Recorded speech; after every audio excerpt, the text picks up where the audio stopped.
नमस्कार, good morning all of you. आप सभी का एक बार फिर से स्वागत है अपनी इस ऑनलाइन क्लास में। कल हमने बात की थी ट्रांजिस्टर के बारे में और ट्रांजिस्टर के बेसिक के बारे में हमने समझा था और साथ में हमने ये भी जाना था कि ट्रांजिस्टर कितने प्रकार का होता है और उसको परिपथ में जब हम जोड़ते हैं तो उसको जोड़ने के या संयोजित करने के क्या क्या नियम होते हैं। आज अपनी बात करेंगे कि ट्रांजिस्टर जो दो प्रकार का होता है उन ट्रांजिस्टर की क्रियाविधि किस प्रकार होती है, उसके अंदर जो करंट फ्लो होता है, जो धारा प्रवाहित होती है वो किस प्रकार से होती है। तो अपने पास पहला टॉपिक होगा पीएनपी ट्रांजिस्टर की क्रियाविधि और उसके बाद अपने समझेंगे एनपीएन ट्रांजिस्टर की क्रियाविधि को। तो ये दोनों ही क्वेश्चन अपने आप में इंपॉर्टेंट हैं। एग्जाम में यदि ये क्वेश्चन आता है तो 3 नंबर का क्वेश्चन आता है। तो अपने बात करेंगे स्टार्टिंग में पीएनपी ट्रांजिस्टर की क्रियाविधि की। तो अपने पास एक पीएनपी ट्रांजिस्टर होगा जो कि कुछ इस प्रकार से होगा।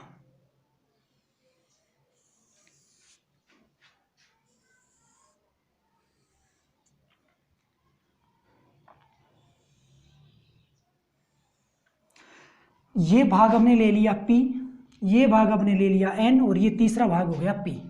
अब ये जो साइड होगा वो होगा इमीटर यानी कि उत्सर्जक, ये जो भाग होगा वो होगा कलेक्टर यानी कि C और ये जो भाग होगा वो होगा बेस यानी कि B, आधार। ओके, तो ये हो गया उत्सर्जक, ये हो गया आधार और ये हो जाएगा संग्राहक। अब अपने ये सिंपल एक ट्रांजिस्टर है। अब पी एन और पी भाग में आपका जो रिप्रेजेंटेशन होना है, जो होल और इलेक्ट्रॉन आप रिप्रेजेंट करोगे उसको कैसे रिप्रेजेंट करोगे। पहली बात तो ये कि आप इस स्ट्रक्चर को रिप्रेजेंट कुछ ऐसे करोगे कि जो भाग आकार में बड़ा होता है वो आकार में बड़ा ही हमें दिखाई देना चाहिए, जो भाग आकार में छोटा होता है वो हमें छोटा ही दिखाई देना चाहिए, और जिसकी डोपिंग ज़्यादा होती है उसमें डोपिंग हमें ज़्यादा दिखानी होगी, रिप्रेजेंट करनी होगी। तो आप आकार के आधार पर देखते हो तो संग्राहक का आकार सबसे ज़्यादा है और मध्यवर्ती भाग आधार का जो आकार है वो सबसे कम है और इस उत्सर्जक भाग का जो आकार है वो मध्यम वर्ग का है। अब अपनी बात करें डोपिंग की तो उत्सर्जक के अंदर डोपिंग है वो सबसे ज़्यादा होती है, यानी कि इस भाग में जो होल या इलेक्ट्रॉन होने हैं वो सबसे ज़्यादा होंगे और यहाँ पे होल होंगे या इलेक्ट्रॉन होंगे, वो पता चलेगा कि ये अर्धचालक किस प्रकार का है। तो ये पी प्रकार का अर्धचालक है। तो इसमें बहुसंख्यक आवेश भाग कौन होंगे? होल होंगे। कहने का मतलब इस भाग में होल की जो संख्या होगी वो सबसे ज़्यादा होनी चाहिए इन तीनों का तुलनात्मक बात करें तो हम केवल यहाँ पे बहुसंख्यक ही रिप्रेजेंट करेंगे, जो भी बहुसंख्यक कण होते हैं उसी के द्वारा इसको रिप्रेजेंट करेंगे। ये हो गए होल, कितने हैं संख्या में? 2 4 6 7।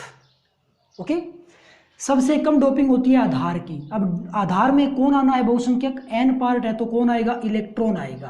अब इसकी डोपिंग सबसे कम होती है तो इसका संख्यात्मक मान जो आवेश वाहकों का है वो कम ले लिया, 3 हमने इलेक्ट्रॉन ले लिए इसके अंदर। और इसकी जो डोपिंग होती है वो मध्यवर्ती होती है। तो न्यूनतम संख्या 3 है, अधिकतम संख्या 7 है, दोनों का मध्यवर्ती भाग आप यहाँ पे ले लोगे, यानी कि यहाँ पे पी भाग है तो होल आने हैं और 3 और 7 का मध्यवर्ती मैंने 5 ले लिया, जो भी है 4 5 या 6 जितना भी ले सकते हो। तो आप जरा गौर से देखना कि ये जो उत्सर्जक भाग है उसकी डोपिंग सबसे ज़्यादा है, यानी कि इसके अंदर आवेश वाहक सबसे ज़्यादा है। इसकी डोपिंग सबसे कम है तो इसके अंदर आवेश वाहक सबसे कम है, और इसकी डोपिंग मध्यवर्ती है तो इसके अंदर आवेश वाहकों की संख्या है वो भी मध्यवर्ती हो गई। ओके, अब ये तो हो गया अपने पास पीएनपी ट्रांजिस्टर। अब इसको आप संयोजित कैसे करोगे? पीएनपी ट्रांजिस्टर को आप बाह्य परिपथ में संयोजित करते हो तो आपके पास कुछ एक नियम थे, और पहला नियम ये था कि जो भी ईबी संधि होता है वो कौन से बायस में संयोजित होगा? ईबी संधि अगर बायस में जुड़ेगा। तो फिर यहां हमने एक बैटरी लगा दी, पी भाग है तो बैटरी का टर्मिनल पॉजिटिव ऊपर होना चाहिए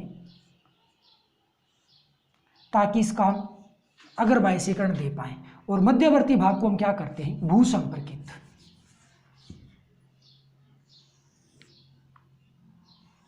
ये जो मध्यवर्ती भाग हो जाएगा उसको हमने क्या कर दिया? भू संपर्कित यानी कि ग्राउंडेड कर दिया। ठीक है, अब हम क्या करेंगे कि सीबी संधि है उसको हम कौन से बायस में संयोजित करेंगे? सीबी संधि को हम संयोजित करेंगे पश्च बायस में। अब यहाँ पे पी भाग है तो पश्च बायस देने के लिए इसको हम किससे जोड़ने वाले हैं? नेगेटिव टर्मिनल से संयोजित करने वाले हैं। और पश्च बायस में जो वोल्टता होगी वो अगर बायस वाले की तुलना में ज़्यादा होनी चाहिए, इसीलिए हमने यहाँ पे ज़्यादा सेल जोड़ दिए अगर बायस की तुलना में। अगर बायस में 2 सेल थे, पश्च बायस में 3 सेल हो गए। ये सिंपल एक संयोजन हो चुका है। अब इस बैटरी का नाम क्या होगा? ये बैटरी सी और बी भाग के बीच में लगी हुई है, अतः इसका नाम हो जाएगा VCB, और इस बैटरी का नाम क्या हो जाएगा? VEB। ओके, ये सिंपल सा एक संयोजन हो चुका है, ठीक है। अब इसमें होल और इलेक्ट्रॉन किस प्रकार गति करेंगे उसकी अपने बात करते हैं, लेकिन मैं आपको एक छोटा सा बेसिक बता दूं, जरा गौर करना, उस बेसिक पे ही पीएनपी और एनपीएन की जो वर्किंग है वो टिकी हुई है। जैसे अपने पास ये एक अर्धचालक है, P मान लो N मान लो, कोई फर्क नहीं पड़ता। मैंने क्या किया, एक बार इसको P मान लिया। यदि हम किसी भी अर्धचालक में, इसको मैं एक बार P या N कुछ नहीं मानता हूं, चलो मान लिया कि एक अर्धचालक है, किसी अर्धचालक में यदि इलेक्ट्रॉन की कमी हो रही है और उसको पूरा करना है, मतलब इलेक्ट्रॉन इसके अंदर लेके आना है, यदि इसके अंदर इलेक्ट्रॉन की कमी है, किसकी कमी है, इलेक्ट्रॉन की कमी है, तो इलेक्ट्रॉन की पूर्ति कैसे होगी, इलेक्ट्रॉन इसके अंदर कम है तो इसमें इलेक्ट्रॉन की पूर्ति के लिए हमें इलेक्ट्रॉन बाहर से लाना होगा और वो इलेक्ट्रॉन यहाँ आ जाएगा, मतलब इसके अंदर बाहर से एक इलेक्ट्रॉन चल के आ गया, तो इस भाग में इलेक्ट्रॉन की पूर्ति हो गई। अब यदि हमें इसी भाग में होल की पूर्ति करनी होती, होल की कमी हो रही है और उस होल की कमी को हमें पूर्ण करना है, तो भाई इसमें होल कैसे आएगा, होल बाहर से नहीं आएगा। एक बात की गांठ बांध लो कस के कि जो होल होता है वो केवल और केवल अर्धचालकों के अंदर ही या ट्रांजिस्टर या डायोड के अंदर ही गति करता है, वो बाह्य विद्युत परिपथ में कभी गति नहीं करता। ओके, तो यहाँ होल की कमी है। होल है क्या चीज़, होल इलेक्ट्रॉन की कमी को रिप्रेजेंट करता है, मतलब जहां भी इलेक्ट्रॉन की कमी होगी वहां पे कौन आ जाएगा, होल आ जाएगा। तो यहां हमें होल उत्पन्न करना है। होल उत्पन्न कैसे होगा, यहां से एक इलेक्ट्रॉन को बाहर निकाल दो तो यहां पीछे क्या बन जाएगा, होल बन जाएगा। सिंपल सी बात है, ये थ्योरी आपको माइंड में रखनी है कि यदि आप इलेक्ट्रॉन की पूर्ति करना चाहते हो, इलेक्ट्रॉन को इसके अंदर लाना चाहते हो तो इलेक्ट्रॉन बाहर से लेके आओ, और यदि आप इसके अंदर होल को लाना चाहते हो तो इलेक्ट्रॉन को यहां से बाहर निकाल दो। सिंपल सा फंडा है। होल की पूर्ति करनी है तो इलेक्ट्रॉन बाहर निकलेगा, इलेक्ट्रॉन की पूर्ति करनी है तो इलेक्ट्रॉन बाहर से अंदर आ जाएगा। यदि ये सिस्टम आपको याद है, पता है, बेसिक क्लियर है, तो इसकी वर्किंग में कोई टेंशन नहीं है। अब ये किधर जाएंगे किधर नहीं जाएंगे, नो टेंशन, बैटरी अपने आप बताएगा कि भाई ये होल और इलेक्ट्रॉन किस तरफ जाने हैं। ओके, सबसे पहले होल या इलेक्ट्रॉन का उत्सर्जन कहां से होगा, उत्सर्जक वाले भाग, इस पी भाग से होगा। पी भाग में कौन है, बहुसंख्यक होल जमा है। होल इस पॉजिटिव कण से क्या होंगे, सॉरी पॉजिटिव जो टर्मिनल है उससे क्या होंगे, प्रतिकर्षित होंगे। तो ये होल प्रतिकर्षित होंगे, आधार की ओर गति करेंगे। होल कहां जाएंगे, आधार की ओर गति करेंगे। ऐसा हो गया, आधार के अंदर जितने भी होल हैं वो होल बैटरी के धन टर्मिनल से प्रतिकर्षित होकर के और आधार में पहुंच जाते हैं। कहां पहुंच जाते हैं, आधार में। इसको बेटर तरीके से समझने के लिए मैंने मान लिया कि भाई इस भाग में कितने होल हैं, 100 होल हैं। ओके, जब इसमें 100 होल, एक बात का ध्यान रखना, ये जो 100 में एग्जाम्पल ले रहा हूँ, कुछ बच्चे क्या करते हैं कि उसको एग्जाम में हूबहू लिख देते हैं कि 100 होल थे निकल गए, ऐसा 100 वगैरह कुछ नहीं, मैंने समझाने के लिए सिर्फ एग्जाम्पल ले रहा हूँ 100 का। ओके, इसके अंदर 100 होल हैं। ये होल कहाँ जाएंगे, आधार में प्रवेश करेंगे। जब ये 100 होल यहाँ से निकल के और आधार में आ चुके हैं तो भाई पी भाग में किसकी कमी हो गई, होल की कमी हो गई, क्योंकि होल इसके अंदर था, वो कहाँ पहुँच गया, आधार में पहुँच गया, तो होल की कमी हो गई यहाँ पे। अब यहाँ पे इसको संतुलित करने के लिए होल तो लाने होंगे, बनाने होंगे, उत्पन्न करने होंगे, और कितने, 100। तो इस भाग में 100 होल बनाने के लिए आप क्या करोगे, होल उत्पन्न करने के लिए इलेक्ट्रॉन को बाहर निकालना पड़ता है, और जितने होल उत्पन्न करने होते हैं उतने इलेक्ट्रॉन बाहर निकलते हैं।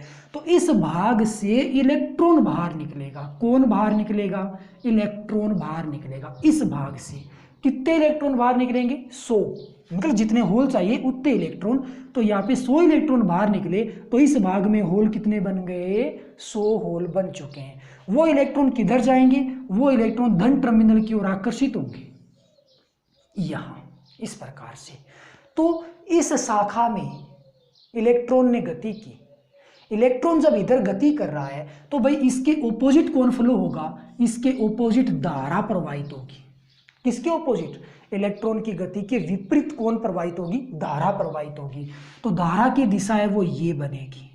ये जो धारा है वो उत्सर्जक भाग में उत्पन्न हो रही है, ई वाले भाग में उत्पन्न हो रही है। अतः इस धारा को अपने उत्सर्जक धारा आई ई कहते हैं। उत्सर्जक धारा कब उत्पन्न होती है?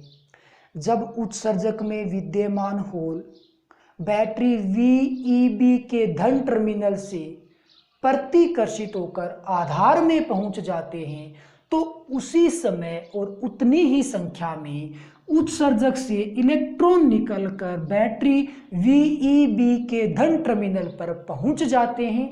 इन इलेक्ट्रॉनों की गति के विपरीत एक धारा उत्पन्न होती है, उस धारा को उत्सर्जक धारा कहते हैं। ओके, यहां जैसे ही इलेक्ट्रॉन पहुंचे, कितने? 100। कितने इलेक्ट्रॉन पहुंचे जी? 100। तो बैटरी के पास 100 इलेक्ट्रॉन ज़्यादा हो गए, तो संतुलन की अवस्था के लिए जरूरी हो जाएगी कि जैसे ही 100 इलेक्ट्रॉन यहाँ प्रवेश करते हैं, ठीक उसी समय 100 इलेक्ट्रॉन बाहर निकल जाते हैं बैटरी के ऋण टर्मिनल से। तो बैटरी के धन टर्मिनल पे 100 इलेक्ट्रॉन ने प्रवेश किया, ऋण टर्मिनल से वो बाहर निकल गए, तो बैटरी के अंदर जो इलेक्ट्रॉन की संख्या है वो नियत बनी हुई है। ओके, अब आगे यहाँ रामायण की बात करते हैं कि ये जो 100 होल थे वो आधार में पहुंच चुके थे, आधार तक वो आ गए। अब आधार में क्या होगा? आधार में बहुत कम संख्या में इलेक्ट्रॉन विद्यमान है। उधर से कौन आए? होल। बहुत कम संख्या में, मान लो इनकी संख्या 5 है, यहाँ पे 100 होल थे, यहाँ पे इलेक्ट्रॉन कितने? 5। तो क्या होगा कि इस आधार यानी कि मध्यवर्ती भाग में होल और इलेक्ट्रॉन दोनों ही विद्यमान है, तो भाई होल और इलेक्ट्रॉन का पुनर्योजन हो जाएगा, ये आपस में युग्मित होंगे। तो इस भाग में कितने होल हैं? इस भाग में 100 होल हैं। इस भाग में कितने इलेक्ट्रॉन है? 5 इलेक्ट्रॉन है। तो 5 इलेक्ट्रॉन 5 होल के साथ युग्मित होगा, तो 5 इलेक्ट्रॉन गायब हो गए, 5 होल गायब हो गए। कुल मिलाकर के यहाँ क्या बचा? कुल मिलाकर के यहाँ 95 होल बचे, 95 होल बचे। क्या बचे? 95 होल। 95 होल अभी भी बचे हुए हैं, वो 95 होल आगे निकल जाते हैं और कहाँ? इस संग्राहक वाले भाग में प्रवेश कर जाते हैं। तो यहाँ से 100 होल चले थे, 5 होल यहाँ नष्ट हो गए, उदासीन हो गए। साथ में उन्होंने ये यहाँ पे जितने भी इलेक्ट्रॉन विद्यमान है वो उनको भी उदासीन कर दिया। बच गए सारे होल हैं वो आगे निकल गए और कहाँ पहुँच गए? संग्राहक यानी कि कलेक्टर C के पास पहुँच गए। जैसे ही ये होल 95 जो बचे हुए थे संग्राहक में आते हैं, ठीक उसी समय इस भाग में जो इलेक्ट्रॉन थे वो तो उदासीन हो गए थे। अब इलेक्ट्रॉन की यहाँ पे पुनः पूर्ति करनी है, तो इलेक्ट्रॉन की यहाँ पे पूर्ति कैसे होगी जी? यहाँ इस शाखा के पास 100 इलेक्ट्रॉन अवेलेबल है, तो क्या होगा? इस 100 में से 5 इलेक्ट्रॉन इसको मिल जाएंगे। यहाँ पे 5 इलेक्ट्रॉन नष्ट हुए थे, तो ये 5 इलेक्ट्रॉन है वो इधर जा रहे हैं। तो इन इलेक्ट्रॉनों की विपरीत दिशा में एक धारा प्रवाहित होती है जो कि आधार में प्रवाहित होती है, और उस धारा को अपने आधार धारा कहते हैं। तो आधार धारा कब प्रवाहित होती है?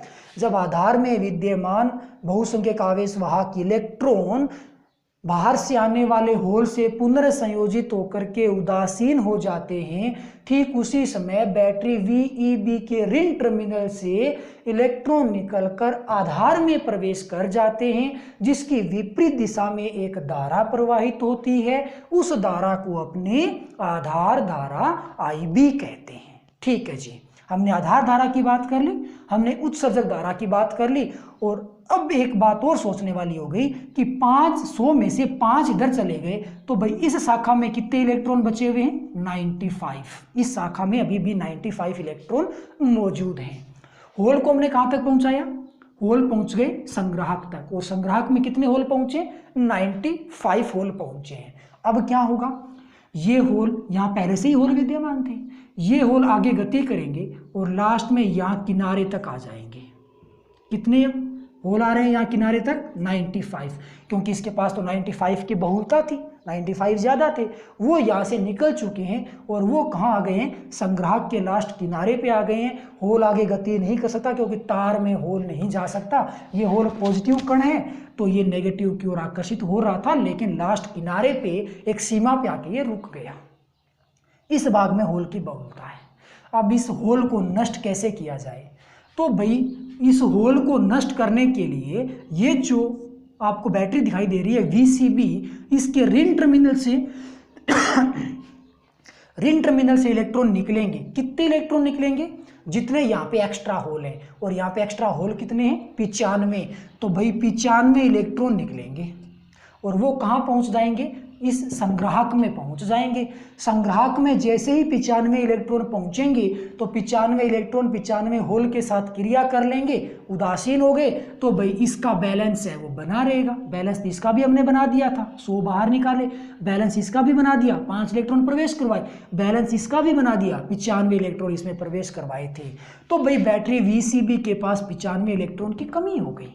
तो ये बैटरी VCB का जो पॉजिटिव टर्मिनल है वो इन 95 इलेक्ट्रॉन को अपनी ओर खींच लेगा, कमी के कारण ये अपनी पूर्ति चाहेगा। अतः ये क्या करेगा कि इस 95 इलेक्ट्रॉन को ये अपनी ओर आकर्षित कर लेगा, तो इसके पास इलेक्ट्रॉनों की पूर्ति हो जाएगी, और इलेक्ट्रॉनों के ऑपोजिट डायरेक्शन में करंट फ्लो होगा संग्राहक के अंदर। उस धारा को अपने संग्राहक धारा कहेंगे। तो ये पूरा का पूरा बैलेंस बना हुआ है। यहाँ से 100 इलेक्ट्रॉन आए थे, 100 में से 5 इधर निकल गए, 95 इधर आ गए, बैलेंस हो गया पूरा। 100 निकले थे, और इन दोनों शाखाओं में दोनों में कुल मिलाकर के 95 और 5 100 होल इलेक्ट्रॉन एंटर कर चुके हैं। और यहाँ से भी जो होल निकले थे वो 5 तो यहाँ नष्ट हो गए, 95 यहाँ नष्ट हो गए, कुल मिलाकर के सब कुछ यहाँ पे बैलेंस में है, और इन तीनों शाखाओं में वो करंट फ्लो भी हो रहा है। तो यहाँ पे IE है वो क्या कहलाया? उत्सर्जक धारा। IB है वो क्या कहलाया? आधार धारा। IC है वो क्या कहलाया? संग्राहक धारा। अब एक और इंपॉर्टेंट बात यहाँ पे कि ये जो IE है उत्सर्जक धारा है वो कितने इलेक्ट्रॉन के कारण है? कितने इलेक्ट्रॉन यहां से निकले थे? 100।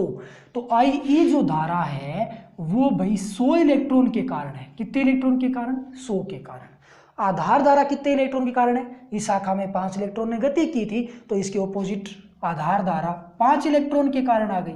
और IC उत्सर्जक धारा, संग्राहक धारा, ये तो हो गई उत्सर्जक धारा IE, ये हो गई आधार धारा IB, और ये संग्राहक धारा IC वो कितने इलेक्ट्रॉन के कारण है? वो 95 इलेक्ट्रॉन के कारण है। तो कुल मिलाकर के आप देख सकते हो कि जो IB और IC के लिए कुल जितने इलेक्ट्रॉन हैं वो टोटली इलेक्ट्रॉन अकेले ही किसके पास हैं? IE के पास हैं। मतलब IE का मान IB प्लस IC होता है। ये एक रिजल्ट अपने सामने निकल के आता है जो कि न्यूमेरिकल में काम आता है। मतलब जो उत्सर्जक धारा होती है उसका मान हमेशा आधार धारा और संग्राहक धारा के योग के बराबर होता है। अब यहाँ पे एक चीज़ और है नोट करने वाली कि यदि मैं बात करूँ IB धारा की तो वो मात्र 5 इलेक्ट्रॉन के कारण है, जबकि ये 100 और 95 इलेक्ट्रॉन के कारण है। तो आधार धारा का जो मान है वो IE और IC की तुलना में बहुत कम होगा। यानी कि IB का जो मान होगा, चूंकि IB अप्रोक्सीमेट 0 है, तो IE का जो कंप्लीट मान आता है वो लगभग किसके बराबर आता है? IC के बराबर आ जाता है। कुल मिलाकर के बात ये हो गई कि ट्रांजिस्टर के अंदर जितनी धारा उत्सर्जक धारा होती है लगभग उतनी ही धारा संग्राहक धारा होती है। और यदि मैं एग्जैक्ट बात करूं, लगभग को छोड़ दे, एग्जैक्ट अपनी बात करें तो भाई जो IE होता है उत्सर्जक धारा वो हमेशा आधार धारा और संग्राहक धारा के योग के बराबर होती है।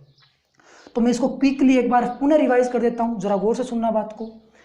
सबसे पहले उत्सर्जक से होल निकलेंगे, वो होल जब आधार में प्रवेश कर जाते हैं तो ठीक उसी समय और उतनी ही संख्या में उत्सर्जक से इलेक्ट्रॉन निकलकर बैटरी VEB के धन टर्मिनल पर पहुंच जाते हैं, जिसके कारण उत्सर्जक धारा IE उत्पन्न होती है।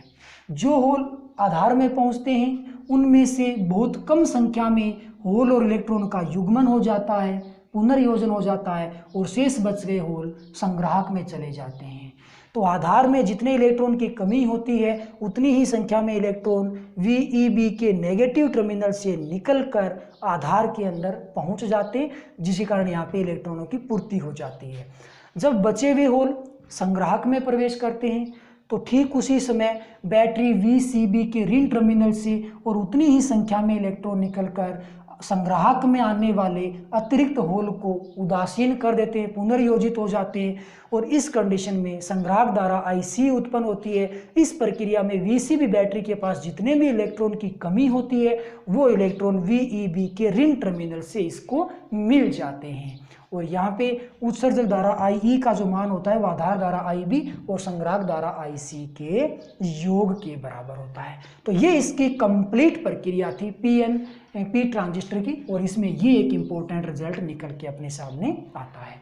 आप एक चीज़ और यहाँ पे नोट करोगे कि उत्सर्जक धारा ट्रांजिस्टर में प्रवेश कर रही है तो आधार धारा और संग्राहक धारा ये दोनों निर्गत हो रही हैं। इस चीज़ का भी ध्यान रखना कि उत्सर्जक धारा यदि प्रवेश करती है तो आधार धारा और संग्राहक धारा दोनों निर्गत होंगी और आगे वाले हम क्या देखेंगे, जब उत्सर्जक धारा ट्रांजिस्टर से निर्गत होगी तो आधार और संग्राहक धारा है वो उसमें प्रवेश करेंगी। मतलब कि IB और IC की डायरेक्शन सेम होती है, या तो वो प्रवेश करेंगी या वो निर्गत होंगी, लेकिन IE की जो डायरेक्शन होती है वो इन दोनों के ठीक ऑपोजिट होती है। मतलब ये प्रवेश करती हैं ट्रांजिस्टर में तो ये निर्गत होती है और यदि ये दोनों निर्गत होती है तो ये ट्रांजिस्टर के अंदर प्रवेश करती है।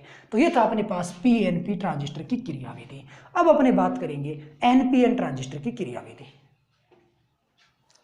तो नेक्स्ट अपने पास टॉपिक होगा NPN ट्रांजिस्टर की क्रियाविधि।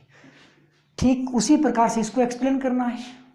यदि उसमें अभी थोड़ी भी त्रुटि रह गई, थोड़ा कम समझ में आया तो अभी और समझ लेना, बेटर क्लियर हो जाएगा। आपके पास एक NPN ट्रांजिस्टर होगा, ये हो गया एक NPN ट्रांजिस्टर। आकार के आधार पे आप इसको रिप्रेजेंट कर दोगे। ये हो गया N, ये P हो गया, ये N हो गया। उत्सर्जक संग्राहक सबसे बड़े आकार का है, आधार सबसे छोटे आकार का है और जो उत्सर्जक है वो मिडिल आकार का है। अब उत्सर्जक हो गया ये E, आधार हो गया B और संग्राहक हो गया C। संयोजन करना आई थिंक आप लोगों के समझ में आया होगा। EB संधि है वो अगर बायस में जुड़ेगी। अगर बायस जोड़ने के लिए N है तो ऊपर वाला टर्मिनल यहाँ पे N नेगेटिव होगा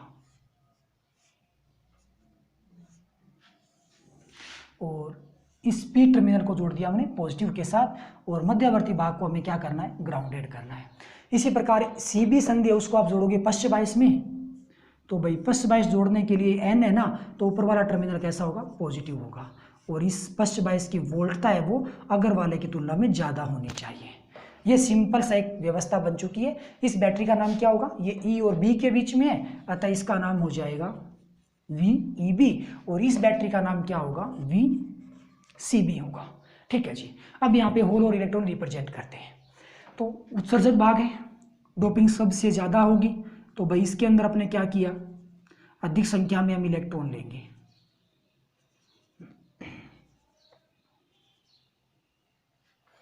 डोपिंग सबसे कम मध्यवर्ती भाग की, बहुत कम संख्या में होल होंगे। P भाग है तो होल आने बहुसंख्यक, तो इसकी डोपिंग मध्यवर्ती N है तो इसमें वापिस से इलेक्ट्रॉन आ जाएंगे।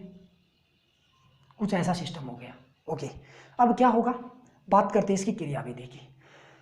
सेम वही रामायण, इलेक्ट्रॉन या होल किस दिशा में जाएंगे वो बताएगा बैटरी खुद। उत्सर्जन कहाँ से होना है, उत्सर्जक से होना है। तो इस बार उत्सर्जक से किसका उत्सर्जन होगा, इलेक्ट्रॉनों का। पहले यहाँ पे होल थे तो होल उत्सर्जित हो रहे थे, अभी कौन उत्सर्जित होंगे, इलेक्ट्रॉन उत्सर्जित होंगे। तो ये जो इलेक्ट्रॉन हैं वो बैटरी के नेगेटिव टर्मिनल से प्रतिकर्षित होंगे और ये कहाँ जाएंगे, आधार की ओर जाएंगे। मान लो समझने के लिए उत्सर्जक के पास 100 इलेक्ट्रॉन थे, जैसे ही ये 100 इलेक्ट्रॉन आधार में पहुंच गए तो क्या होगा, इस भाग में 100 इलेक्ट्रॉन की कमी हो गई। अब इलेक्ट्रॉन की कमी को पूरा करना है, कैसे करोगे, इलेक्ट्रॉन की कमी को पूरा करने के लिए इलेक्ट्रॉन को बाहर से लाना होगा। तो इलेक्ट्रॉन VEB के नेगेटिव टर्मिनल से आएगा। कौन आएगा, इलेक्ट्रॉन। कितने, जितने की यहाँ पे कमी हुई है। कमी कितने की हुई है, 100 की। तो यहाँ से 100 इलेक्ट्रॉन निकलेंगे नेगेटिव टर्मिनल से और वो कहाँ पहुँचेंगे, उत्सर्जक वाले भाग में पहुँचेंगे। तो 100 इलेक्ट्रॉन यहाँ पे पूर्ण हो गए, यानी कि 100 इलेक्ट्रॉन की पूर्ति हो गई। और इन इलेक्ट्रॉनों के ऑपोजिट डायरेक्शन में एक करंट फ्लो होगा जिसको अपने क्या मानेंगे, उत्सर्जक धारा IE मानेंगे। ओके, तो अपने कहाँ तक बात हो गई, इलेक्ट्रॉन को हमने कहाँ पहुँचा दिया, आधार में पहुँचा दिया। कितने इलेक्ट्रॉनों को, अपने एग्जाम्पल के अकॉर्डिंग 100 इलेक्ट्रॉन को हमने आधार में पहुंचाया है। अब 100 इलेक्ट्रॉन का क्या होगा, आधार की डोपिंग बहुत कम होती है, सबसे कम होती है। मान लो इसके अंदर 5 होल हैं, 100 इलेक्ट्रॉन आई, 5 होल थे, तो क्या होगा, 5 होल और 5 इलेक्ट्रॉन का पुनर्योजन होगा। तो इधर से आने वाले 100 इलेक्ट्रॉन में से कितने इलेक्ट्रॉन गायब हो गए, 5, क्योंकि वो उदासीन हो गए होल के साथ। तो शेष कितने इलेक्ट्रॉन बचे, 95। कितने बचे, 95। वो 95 इलेक्ट्रॉन है वो पहुंच जाएंगे कहाँ, संग्राहक के पास। सेम वही प्रक्रिया है, नो डाउट, वैसे का वैसा चलना है सिस्टम। तो ये 95 इलेक्ट्रॉन है वो यहाँ संग्राहक के पास पहुंच गए। जैसे ये 95 इलेक्ट्रॉन संग्राहक में प्रवेश करेंगे तो इस भाग में किसकी कमी हो गई, होल की। क्यों, क्योंकि ये होल 5 इलेक्ट्रॉन के साथ पुनर्योजित या पुनर्युग्मित हो चुके थे। तो भाई अब इस भाग में होल की पूर्ति करनी है। होल की पूर्ति कैसे होती है, होल की पूर्ति के लिए उस भाग से इलेक्ट्रॉन को बाहर निकाल दो, तो इलेक्ट्रॉन जैसे ही बाहर निकलेगा उसके स्थान पे कौन आ जाएगा, होल। तो यहां से आप क्या करोगे, इलेक्ट्रॉन को बाहर भगाओगे। कितने इलेक्ट्रॉन, जितने यहाँ पे होल कम हुए थे, और अपने अकॉर्डिंग एग्जांपल के अकॉर्डिंग 5 होल कम हुए हैं, तो यहाँ से कितने इलेक्ट्रॉन बाहर निकलेंगे, 5 इलेक्ट्रॉन बाहर निकलेंगे। इस बैटरी के पास 100 इलेक्ट्रॉन की कमी है, क्योंकि इसने 100 इलेक्ट्रॉन अपने दान दे दिए हैं इसको। तो भाई 5 की पूर्ति तो यहाँ से हो जाएगी। ये 5 इलेक्ट्रॉन एक्स्ट्रा निकले वो पहुंच जाएंगे इसके पास, क्योंकि इसके पास कमी है इलेक्ट्रॉन की। इसका पॉजिटिव टर्मिनल अपने आप इस 5 इलेक्ट्रॉन को क्या करेगा, आकर्षित कर लेगा। अब कितनी कमी रह गई, 95 की ओर रह गई है। इलेक्ट्रॉन यहां पहुंचा, ये पहुंचने वाले इलेक्ट्रॉन VCB बैटरी के पॉजिटिव टर्मिनल की ओर आकर्षित होंगे, और ये 95 इलेक्ट्रॉन गति करते करते और बैटरी VCB के पॉजिटिव टर्मिनल पे पहुंच जाएंगे। कितने इलेक्ट्रॉन, जितने एक्स्ट्रा थे, एक्स्ट्रा कितने थे, 95 थे। तो ये जितने भी इलेक्ट्रॉन एक्स्ट्रा हैं वो सारे के सारे इलेक्ट्रॉन VCB के पॉजिटिव टर्मिनल पे पहुंच जाते हैं। तो भाई इस बैटरी के ऊपर 95 इलेक्ट्रॉनों की वृद्धि हो गई। तो बैटरी क्या करेगी, दूसरी साइड से 95 इलेक्ट्रॉन का दान कर देगी, ताकि इसके पास इलेक्ट्रॉन की संख्या है वो नियत बनी रहे। तो इस बैटरी के पास तो 95 इलेक्ट्रॉन ज़्यादा हैं, इसने दान कर दिए। इसके पास भाई कमी थी, जिसके पास ज़्यादा है उसने दान कर दिया, जिसके पास कमी है वो क्या करेगा, ग्रहण कर लेगा। तो ये 95 इलेक्ट्रॉन है वो इसको और मिल जाएंगे। तो 5 तो यहाँ से मिले और 95 इधर से आए, कुल मिलाकर के इसको कितने मिल गए, 100 पूरे हो गए इसके। तो ये प्रक्रिया इसके अंदर चलती रहती है। तो यहाँ पे क्या हुआ कि जैसे ही यहाँ से 5 इलेक्ट्रॉन बाहर निकले थे, इस इलेक्ट्रॉनों की ऑपोजिट डायरेक्शन में करंट फ्लो होगा, उस करंट को अपने क्या कहेंगे, आधार धारा कहेंगे। और 95 इलेक्ट्रॉन है वो इधर आए थे, तो इसके ऑपोजिट एक और करंट फ्लो होगा संग्राहक के अंदर, उसको अपने क्या कहेंगे, संग्राहक धारा कहेंगे। तो कुल मिलाकर के यहाँ पे पुणे 3 धाराएं आ चुकी हैं। यहाँ पे भी आप गौर से देख सकते हो कि जो उत्सर्जक धारा होती है वो कितने इलेक्ट्रॉन के कारण है, 100 के कारण। आधार धारा कितने इलेक्ट्रॉन के कारण है, 5 के कारण। संग्राहक धारा कितने के कारण है, 95 के कारण। तो आधार और संग्राहक का यदि आप योग कर देते हो तो किसका मान आ जाता है, उत्सर्जक धारा का मान आ जाता है। मतलब कि यहाँ भी IE बराबर क्या होता है, IB प्लस IC होता है। और यहाँ भी आपने साफ देखा है कि IB का जो अप्रोक्सीमेट मान है बहुत कम है, अति अल्प है, नगण्य मान है, जिसके कारण IE का जो अप्रोक्सीमेट मान आता है वो किसके तुल्य आ जाता है, IC के तुल्य आ जाता है। तो यहाँ भी सेम कंडीशन लागू होती है। मतलब ट्रांजिस्टर किसी भी प्रकार को PNP हो या NPN हो, होता क्या है कि उत्सर्जक धारा का मान हमेशा संग्राहक धारा और आधार धारा के योग के बराबर होता है। अब ये 100 अपने एग्जाम्पल हैं। अब लिखने का तरीका क्या होगा, इसको मैं आपको एक बार फिर से क्विकली रिवाइज कर देता हूँ कि आप थ्योरी लिखोगे कैसे एग्जाम के अंदर। इस 100 को आप कहीं मेंशन नहीं करोगे, 100, 5, 95 ऐसा कुछ नहीं बोलना है, ये आपको सिर्फ समझाने के लिए था। तो लिखने का तरीका कुछ ऐसा होता है कि उत्सर्जक के अंदर बहुसंख्यक आवेशवाहक इलेक्ट्रॉन होते हैं, जिसकी डोपिंग बहुत ज़्यादा होने के कारण इनकी संख्या बहुत ज़्यादा होती है। ये इलेक्ट्रॉन बैटरी VEB के ऋण टर्मिनल से प्रतिकर्षित होकर के आधार की ओर गति करना शुरू कर देते हैं। जब ये इलेक्ट्रॉन आधार में प्रवेश करते हैं तो उसी समय बैटरी VEB के ऋण टर्मिनल से उतनी ही संख्या में इलेक्ट्रॉन निकलकर उत्सर्जक में प्रवेश कर जाते हैं, जिसके कारण उत्सर्जक में विद्यमान इलेक्ट्रॉन की पूर्ति हो जाती है और इलेक्ट्रॉन की गति के विपरीत दिशा में एक धारा उत्पन्न होती है, जिसे हम उत्सर्जक धारा IE कहते हैं।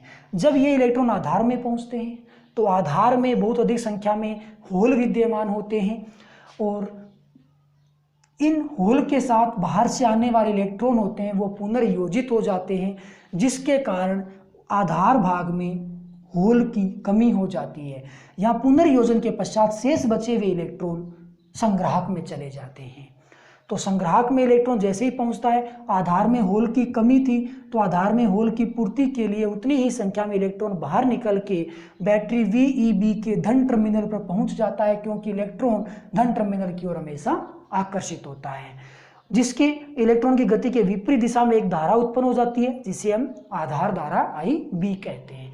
जब अतिरिक्त बचे हुए इलेक्ट्रॉन संग्राहक में प्रवेश करते हैं तो ये इलेक्ट्रॉन VCB के धन टर्मिनल की ओर आकर्षित होते हैं तथा VCB के धन टर्मिनल पर पहुंच जाते हैं, जिसके कारण VCB बैटरी के पास इलेक्ट्रॉन की बहुलता हो जाती है। तो बहुलता के तुल्य इलेक्ट्रॉन VCB के ऋण टर्मिनल से पुनः निकलकर और VEB के धन टर्मिनल पर पहुंच जाते हैं। इस प्रक्रिया में संग्राहक धारा IC भी उत्पन्न होती है और यहाँ भी IE बराबर IB प्लस IC होता है। तो ये अपने पास प्रक्रिया होगी NPN और PNP की।